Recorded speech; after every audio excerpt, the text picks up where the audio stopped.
The Late Night Alternative with Iain Lee on Talk Radio. We have ways of making you talk.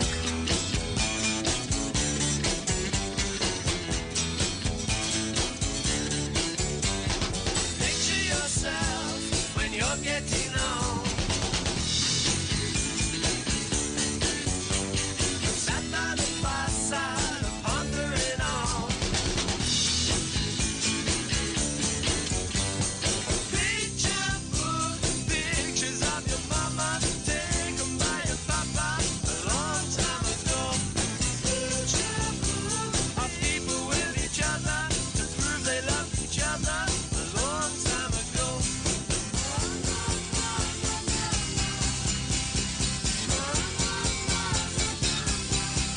Picture book, picture book, a picture of you in your birthday suit. Sat in the sun on a hot afternoon. Picture book, your mama and your papa, fat old Uncle Charlie are cruising with their friends. Picture book, a holiday in August outside of bed and breakfast, sunny South Bend. Picture book, when you were just a baby, those days when you were happy, long time ago.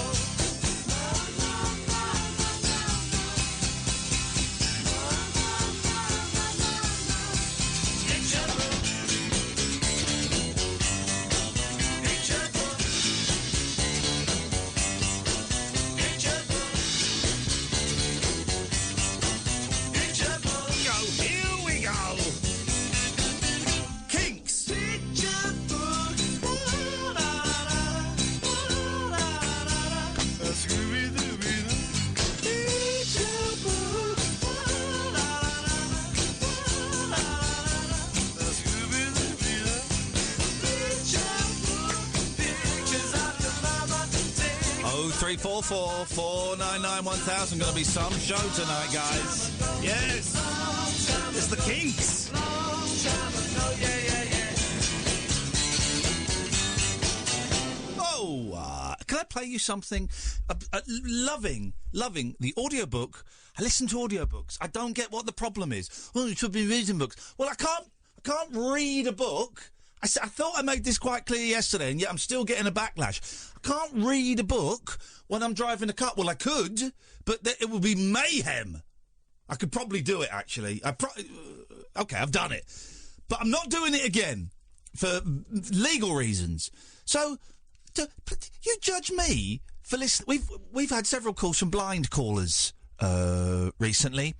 Would you judge them for listening to audiobooks? Yeah, but you're not blind. I know I'm not blind, but maybe I will be one day. You just don't know, so it's practice. You cannot criticise me, hi, I'm Iain Lee, for listening to audiobooks. Well, you can criticise me because we have free speech in this country.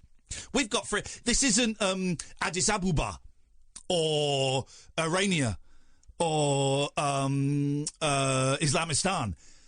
This is Great England.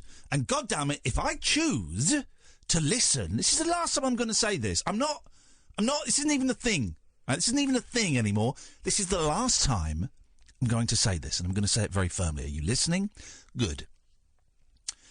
I will not take on board any criticism via the phones like last night, via Twitter like this morning, as I woke up this morning, or via my Facebook page or I will not take on board any criticism that is thrown at me in an aggressive, foul, offensive way about me listening to audio books. Okay? So save the criticism, because it has no impact on me. It doesn't upset me, doesn't get me angry, doesn't make me frustrated, doesn't mean anything to me. Yes, I listen to audiobooks. Means I can do other things at the same time. I can drive. I can cook. I can sort myself out. What? I can do all of these things whilst listening to an audiobook. All of those things could be done whilst reading, but they would be very difficult. And in 2 out of 3 of those scenarios, the book would get soggy. So, all you little snobs, you little book snobs, all you Waterstones and Foils and library snobs, stick your membership cards up your jacksie. I will continue to listen to audiobooks until such a time as it is made illegal. Are you happy? Good. Catherine? I wouldn't stick a membership card up your jacksie. You probably won't be able to read the chip anymore. 0344 499 1000. So I've been listening to this audiobook, and that's the last time we're even going to talk about audiobooks. I don't want any phone calls on it. Okay, thank you. Volume 2 of the George Martin biography. It's great. It is great. And I was reminded of something driving in today that I'd heard of before and I'd never really checked out. Okay? It's about Hey Jude. What do you know about the song Hey Jude? Well, wasn't it written for Julian? Yeah. To sort of get him, because he was having a hard time because his mum and dad were splitting up. Yep. But obviously Hey Jude is easier to rhyme things with than Julian. Yep. What else do you know about Hey Jude? Paul McCartney did write it. Paul McCartney did write it. It goes on. Goes on and on. Can I play you a bit of Hey Jude? We're going to play a bit of Hey Jude over and over again. You really got to listen hard, okay? You really got to listen hard to what you're going to hear now. At 2 minutes and 58 seconds into the song known as Hey Jude. You've heard this song a million times. Sold 2.5 million copies in the United Kingdom alone in 1968. I'm about to play you the unadulterated version. This is the single version of the song that went out, and it is in the hubs of many millions of people.